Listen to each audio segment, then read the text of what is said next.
Hola. Buenas Hola, ¿qué noches, tal? profe. Hola, profe. Hola, profe. Hola, profe.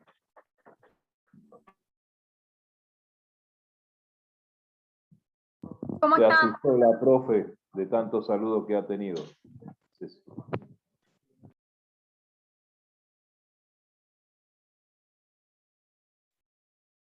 ¿Todo bien? Nos queda esta clase y una clase más. Así vamos a llegar muy bien con ustedes. Incluso nos va a quedar para repasar si quieren. Porque nos queda la del 14 y la del 28. Sí, y ustedes rinden el 7, ¿verdad? 7 de octubre. Sí, profe. Sí. Espectacular. Bien. Bueno, vamos a arrancar entonces. Habíamos estado viendo en la última clase las teorías de la teoría de las 3 generaciones de derechos, ¿se acuerdan? Primera, segunda y tercera generación. Y habíamos visto cuáles eran las críticas que se le hacía a esa doctrina, ¿verdad? Hasta ahí llegamos.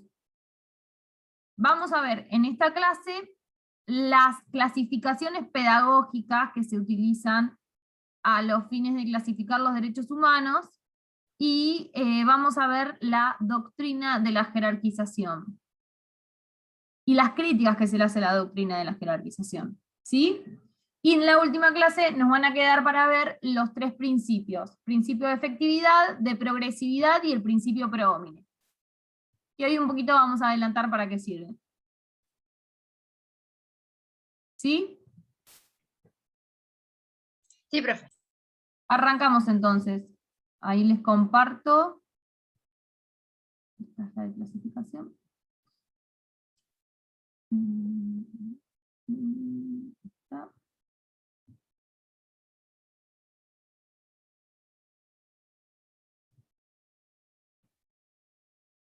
Ahí está. Vamos a comenzar entonces con la clasificación de los derechos humanos.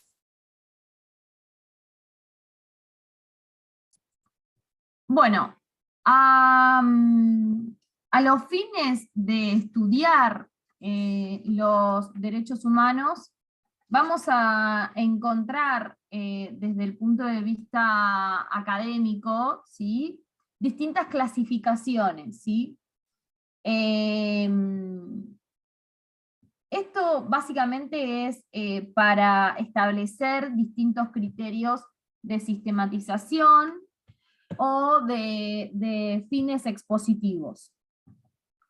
Una de las clasificaciones más utilizadas en este punto es la clasificación que se hace de los derechos humanos con relación a la materia. Entonces vamos a encontrar que se clasifican, por ejemplo, en derechos civiles y políticos, es una de las clasificaciones. O sea, son derechos civiles y políticos, derechos económicos, sociales y culturales, derechos de incidencia colectiva, ¿sí? Estos son derechos, o sea, es la clasificación de los derechos humanos en relación de la materia. Los derechos civiles y políticos, a su vez, pueden establecer incluso subcategorías. Vamos a encontrar subcategorías referidas a los derechos civiles y subcategorías referidas a los derechos políticos. Dentro de las subcategorías a los derechos civiles, vamos a tener los derechos personalísimos, derechos personales y derechos patrimoniales. Dentro de los derechos personalísimos podemos categorizar al derecho a la dignidad, a la vida, a la intimidad, el derecho a la libertad de conciencia y religión, etc. ¿Sí? Dentro de los denominados derechos personales, vamos a tener el derecho a la información, el derecho a la asociación, derecho a la petición. Y dentro de los derechos patrimoniales, derecho a la propiedad, derecho a ejercer una industria, etc.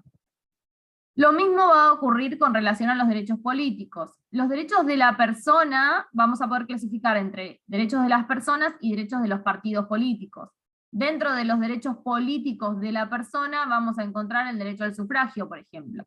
Y dentro de lo que es los derechos de los partidos políticos, podemos encontrar el derecho al acceso a la información pública, el derecho a hacer la campaña, a divulgar sus ideas, etc.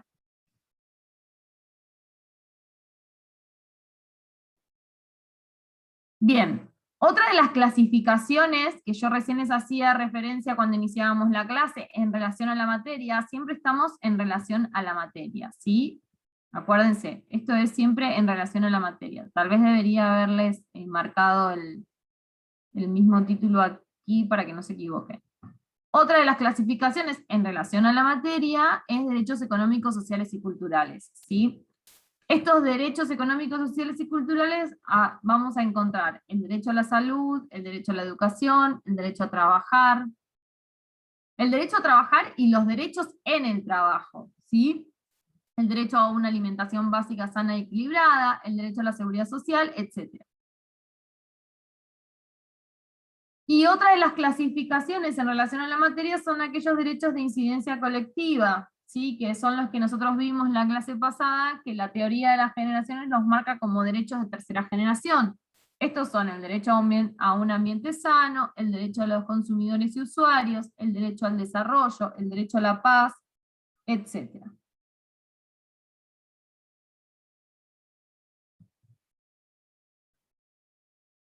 Bien, otra de las clasificaciones, por eso, independientemente de la crítica que le hicimos a la doctrina de la primera, segunda y tercera generación del derecho, de derechos, esta doctrina quedó reducida, si se quiere, o utilizada meramente a los fines pedagógicos, ¿sí? Entonces, en relación al momento histórico en el cual tuvieron origen, ¿sí? O fueron consagrados estos derechos, tenemos los derechos de primera generación, que se encuentran en la segunda mitad del siglo XVIII, correspondientes a los derechos civiles y políticos de la primera clasificación. Tenemos derechos de segunda generación, primera mitad del siglo XX, correspondientes a los derechos económicos, sociales y culturales de la clasificación también anterior en razón de la materia, y derechos de tercera generación, segunda mitad del siglo XX, correspondientes a los derechos de incidencia colectiva de los derechos anteriores. ¿Sí? En relación al sujeto activo, ¿cuál es la clasificación de los derechos con relación al sujeto activo? Bueno, acá vamos a tener, cuando se refieren a un sujeto activo en general, y cuando se refieren a un sujeto activo en particular. ¿Sí? Entonces, los sujetos activos en general involucran los derechos reconocidos con carácter general a toda persona, como pueden ser, por ejemplo, los derechos y garantías de la Convención Interamericana sobre Derechos Humanos, o el Pacto Internacional de Derechos Civiles y Políticos, o el Pacto Internacional de Derechos Económicos, Sociales y Culturales. ¿Esto qué significa? Es decir, que estos derechos los tienen todas las personas, no se distingue con relación de clase de personas, sino que es para todas sin distinción. En cambio, cuando se trata de un sujeto activo en particular, los derechos involucrados en el caso, ¿sí? Permiten, o sea, son destinados a determinados sujetos en especial. Por ejemplo, los derechos de los niños están destinados para la protección de personas, de las personas entre desde su nacimiento hasta los 18 años de edad. Derechos de niños y niñas, ¿sí? Después tenemos los derechos de las personas con discapacidad, derechos de las poblaciones indígenas. Bueno, esos son convenciones o tratados internacionales o derechos consagrados para determinado sujeto activo en particular. Y luego tenemos la clasificación que se puede efectuar en relación a la normativa que los consagra, ¿sí? Entonces, acá algunos autores van a distinguir entre los derechos fundamentales consagrados en el derecho constitucional, en la normativa constitucional, ¿sí? Y aquellos derechos humanos, denominan derechos humanos a todos los que están consagrados en instrumentos internacionales de protección sobre derechos humanos, que tienen un carácter supranacional. ¿Sí? Hasta acá estamos, la clasificación está en el libro del doctor Blasick, si van estudiando por el libro del doctor Blasick, es muy sencilla, no tiene mayor complejidad.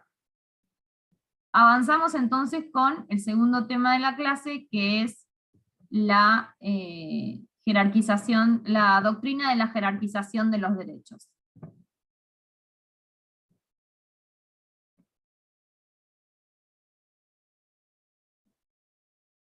Bien.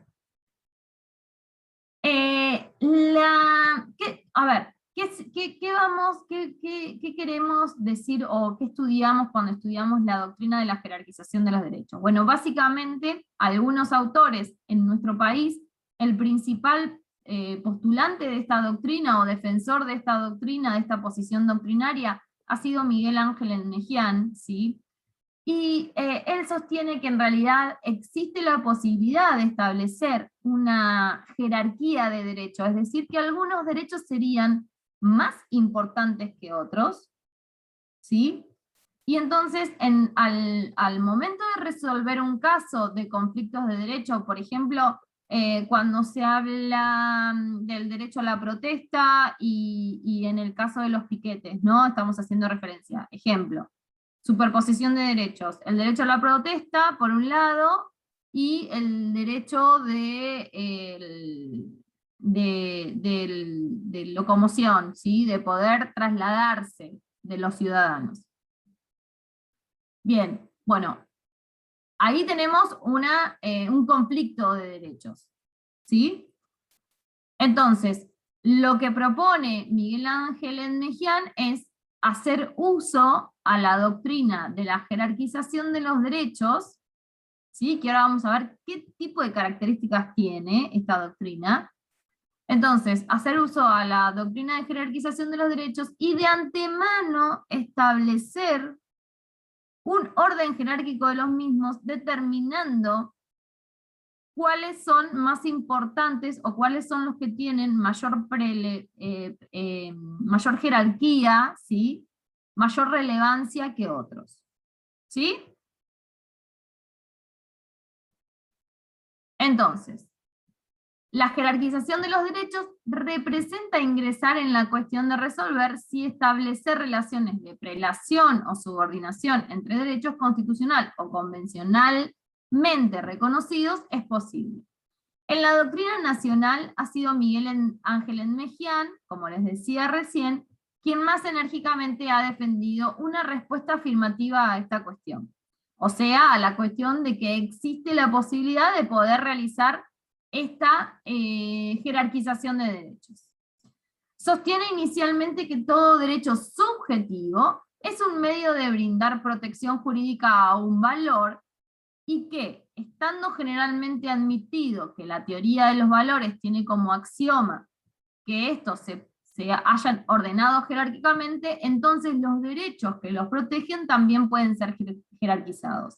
¿Qué es lo que nos quiere decir Miguel Ángel Enmejian? A ver, los derechos están basados en valores, ¿sí? Entonces, como los valores pueden ordenarse jerárquicamente, esto puede ser perfectamente trasladado a los derechos, lo cual nos lleva a afirmar que podríamos ordenar jerárquicamente los derechos. ¿Sí?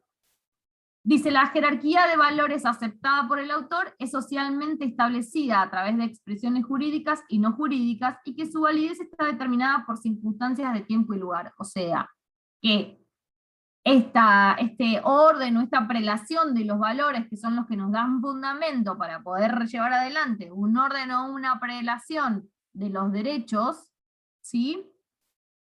Está basado en un orden jerárquico determinado en un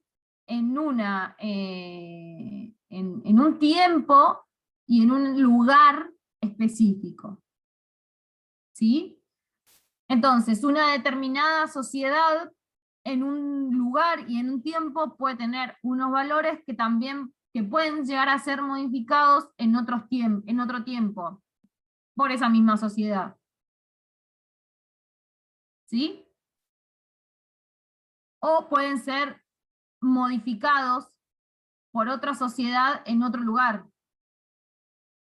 Pueden ser distintos, en realidad.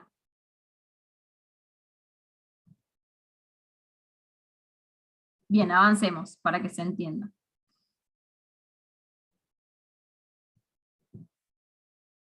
¿Cuál es el análisis entonces? Luego de hechas estas aclaraciones que yo les hacía, que él sostiene que como los derechos parten o brindan protección jurídica a un valor, y los valores pueden ser ordenados jerárquicamente en un tiempo y espacio determinado, ¿sí? Entonces, él partiendo de esta base, ¿cuál es el análisis que va a hacer él para poder establecer esta jerarquía de derechos? Y entonces, él va a analizar los criterios para meritar la jerarquía relativa a valor, para lo cual sostiene que el fundamento es la mayor o menor restringibilidad del derecho subjetivo protegido. Y otro fundamento que va a utilizar para establecer esta jerarquía es el de medir la posibilidad de renuncia del derecho por el titular. Por vía indirecta, establece que el primer ordenamiento jerárquico de los derechos civiles son derechos personalísimos, derechos personales y derechos patrimoniales. Esto lo hace a través de la vía intuitiva, ¿sí? Que en metodología, ustedes saben, es una vía posible, ¿sí? Tal vez no es la de mayor rigor científico, pero es una vía posible. Luego, analiza la relación entre el derecho a la vida y el derecho a la dignidad, sosteniendo que desde el punto de vista axiológico y ético, por sobre criterios biológicos, el derecho a la dignidad tiene primacía sobre el derecho a la vida. Todo a través de la vía intuitiva. ¿Sí? Entonces, partiendo de estas premisas que acabamos de señalar muy resumidamente, ¿sí? Estas premisas de que va a tener en cuenta cuál es la menor restringibilidad del derecho subjetivo que protege, cuál es la menor posibilidad de renuncia de derecho por el titular, y cuál es el ordenamiento, teniendo en cuenta el ordenamiento jerárquico que él efectúa de los derechos civiles, predominando los derechos personalísimos sobre los derechos personales y luego los derechos patrimoniales, y analizando la relación entre lo que es el derecho a la vida y el derecho a la dignidad, ¿sí? Él va a determinar un primer orden jerárquico que para él va a ser el derecho a la dignidad en la cúspide, o sea, como su derecho de mayor jerarquía, y sus derivados, conciencia, intimidad, etc.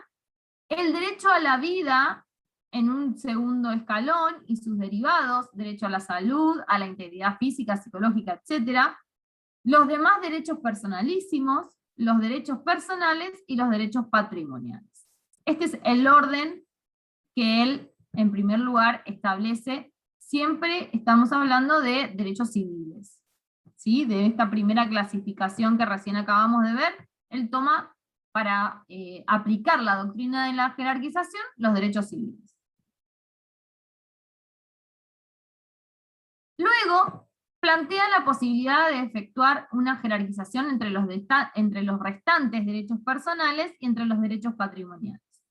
Entonces, para ello, respecto de los primeros, de los derechos personales, sostiene que la libertad física está por encima de los restantes, ya que funciona como un prerequisito indispensable para los demás. Es decir, si no tenemos libertad física, no podemos ejercer o no podemos ejercer el resto de los derechos personales. Y con relación a los derechos patrimoniales, distingue entre derechos fines, como por ejemplo el derecho a aprender, y los denominados derechos medios, como son el derecho de enseñar.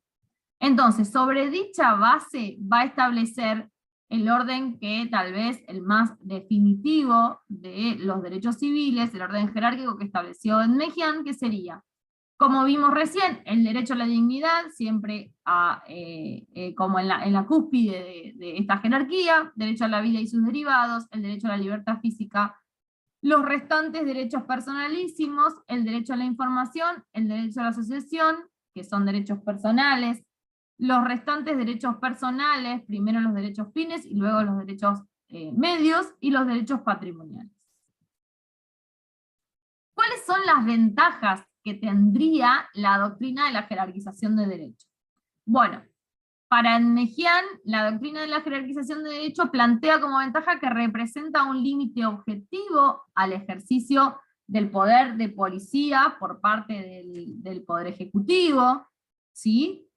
Representa la posibilidad de fijar un índice de garantización entre los derechos de jerarquías diversas, orientadora del ejercicio reglamentario legislativo, o sea que dentro de lo que es la Constitución Nacional y a partir del principio de razonabilidad del artículo 28, siguiendo esta estructura de jerarquías de derecho, nos estaría indicando que habría una especie de orientación para el Poder Legislativo a los fines de el dictado de normativas protectoras de los derechos con mayor jerarquía, no siempre, o en el caso de conflicto, como yo les decía recién, priorizar el derecho de mayor jerarquía por sobre el de menor.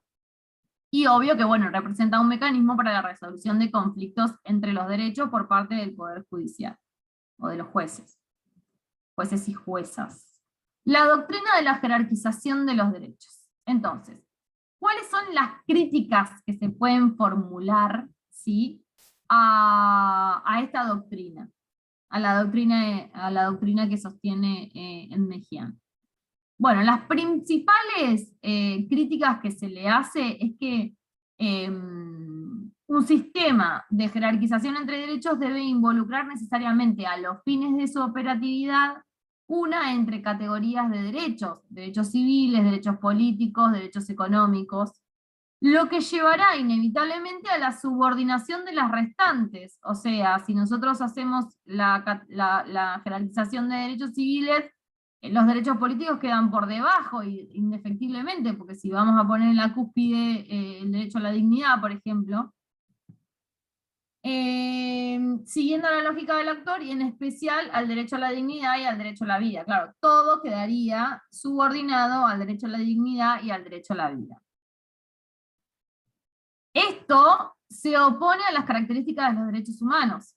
Además, no todos los derechos humanos pueden clasificarse como derechos subjetivos, y por ende, esta relación entre estos y los valores aparece menguada. Esta situación ya se hizo manifiesta con relación a los derechos de incidencia colectiva, dando origen a los conceptos de interés legítimo e interés colectivo, en contraposición al interés subjetivo, propio de quien es titular único y exclusivo de un derecho. Situación que se hace extensiva a los derechos económicos, sociales y culturales, en la medida en que sean apreciados como derechos al acceso a los mismos, y no exclusivamente como titularidad subjetiva personal de ellos.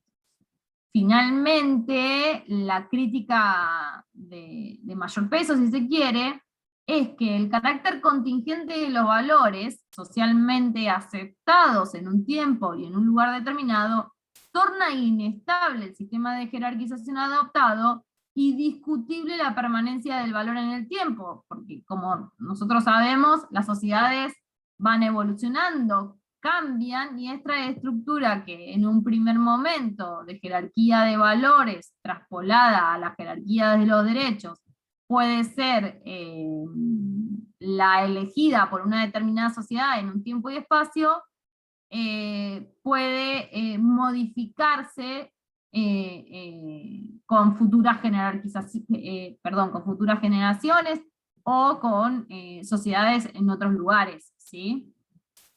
Y entonces aquí es donde se evidencia con claridad que disminuye su presunta utilidad. O sea, si la podemos cambiar todo el tiempo, variando, dependiendo de qué sociedad es la que va a adoptar justamente esta jerarquización, si no es que sirve para generaciones futuras, sino que se puede ir modificando cuál es la utilidad que tiene elaborar una jerarquización de derechos. Entonces, en la posición opuesta, y es la posición que va a adoptar la jurisprudencia, tanto de la Corte Suprema de Justicia de la Nación como de la Corte Interamericana de Derechos Humanos, es que los derechos humanos tienen igual jerarquía, ¿sí? Los derechos tienen igual jerarquía.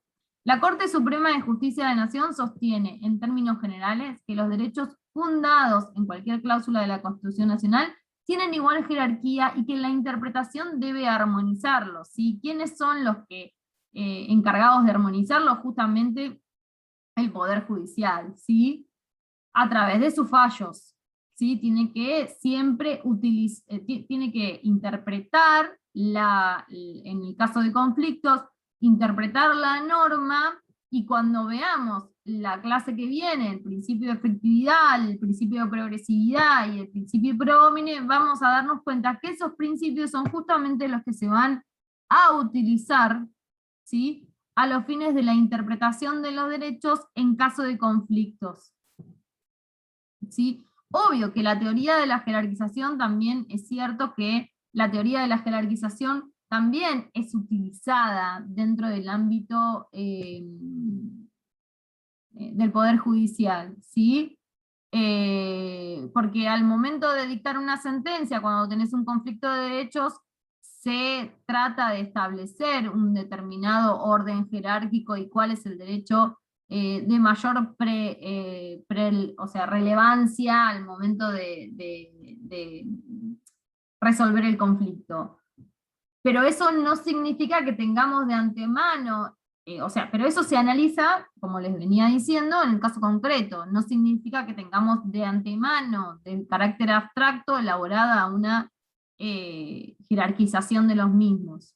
¿Se entiende la diferencia?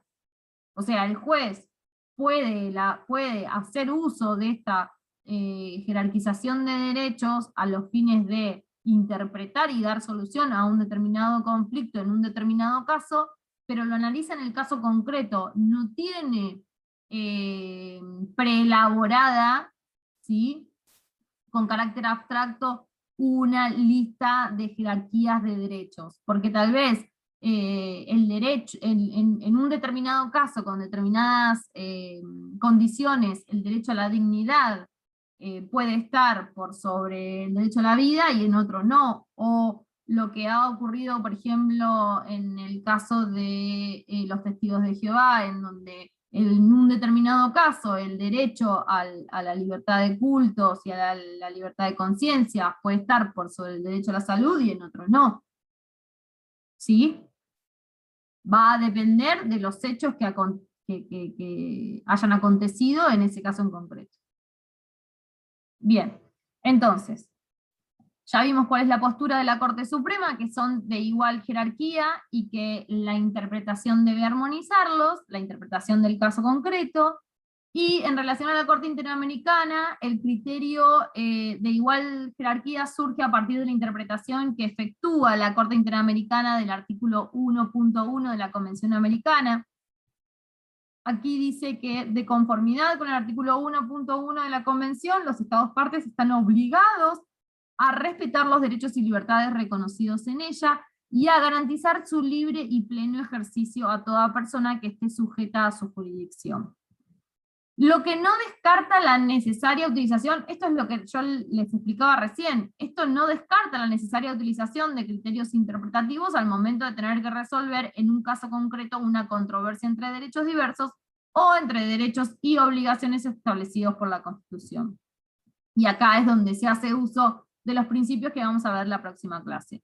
Cuando nos referimos a la jerarquización de los derechos, hacemos referencia a aquellas que adopten criterios abstractos y generales para ello, ya que resulta obtuso negar que la labor fundamental del juez como integrante del campo jurídico es muchas veces el resolver controversias entre derechos y obligaciones reconocidas tanto en la Constitución Nacional como en los tratados jerarquizados constitucionalmente, que implican siempre un determinado grado de prevalencia, pero de carácter casuístico. ¿Sí? Esto es lo que recién les dije. Entonces, Existen otros intentos de categorización de derechos, ¿sí? Que no sería la teoría de la jerarquización, sino que ha sido denominada la teoría de la cotización de los derechos. Esta teoría fue formulada por Pedro Sagüez. ¿Y qué nos dijo Sagüez? En realidad, la postura de Sagüez es mucho más adaptable, o si se quiere, es mucho más realista, refleja más la realidad, porque en realidad él lo que dice es que establece como derecho prevalente el de la dignidad humana, distingue entre los derechos fundamentales, derecho a la vida o a la libertad ambulatoria, de los derechos posteriores, como la diferencia entre derechos de prevalencia abstracta, y los derechos de prevalencia concreta. ¿Sí? Entonces, para él los de prevalencia abstracta serían, por ejemplo, el derecho a la libertad, los de prevalencia concreta, los derechos patrimoniales. Y los derechos de prevalencia abstracta son menos restringibles o menos limitables para Sagüez que los derechos de prevalencia concreta, ¿sí?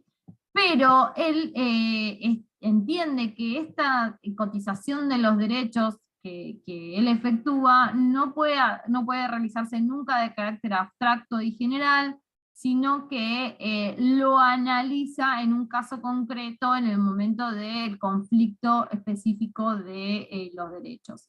Dice, vinculadas con las situaciones concretas de la causa y apreciadas en relación a sus circunstancias particulares y no a partir de las premisas genéricas o enunciados abstractos, siguiendo la jurisprudencia de la Corte. Entonces lo que dice Sagüez en realidad es, bueno, es posible determinar un sistema de prelación de derechos sobre otros, ¿sí? Básicamente él divide estos derechos en dos grandes grupos, como recién les decía, los de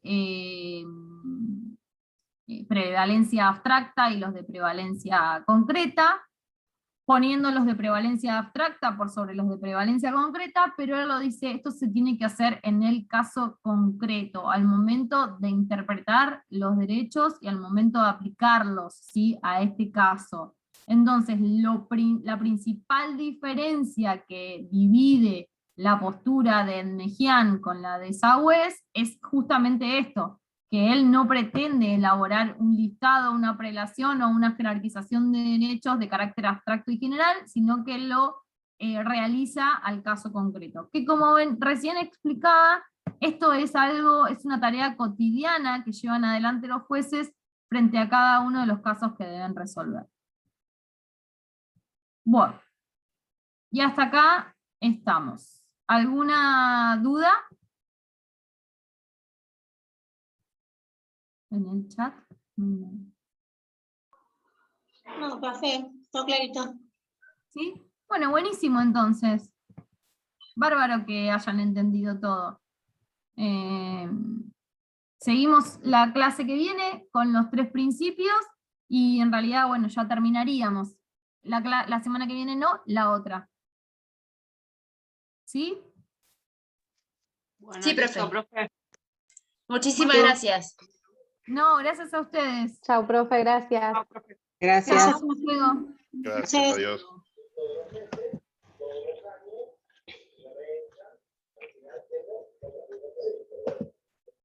Ah, voy a subir al campus. No les subí yo todavía los... Profe, no se sube nada al campus, solo hay que leer el... Ahora les voy a preguntar a los otros profesores. Yo creo que les subí algo al campus, ¿verdad?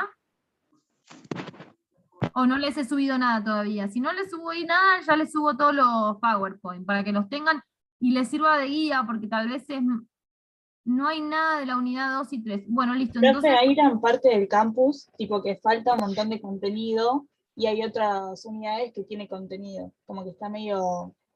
bien, medio yo ahora les voy a subir lo de la unidad 2, porque tal vez he subido lo de teoría constitucional y me he olvidado de subirles a ustedes. Voy a subir lo que hemos visto de la unidad 2, se lo subo. Y Le digo al profesor que les toca dar la bolilla 3, que creo que es el doctor Cerillo. A ver si tiene algo para subir, y si no, subo lo que tenían el cuatrimestre pasado, que son algunos PowerPoint que les pueden servir de guía. ¿Les parece? Perfecto. Dele, perfecto. ¿Listo? Bueno, nos vemos. Adiós. Buen descanso, hasta luego. Igualmente Adiós. para ustedes. Chao, chao.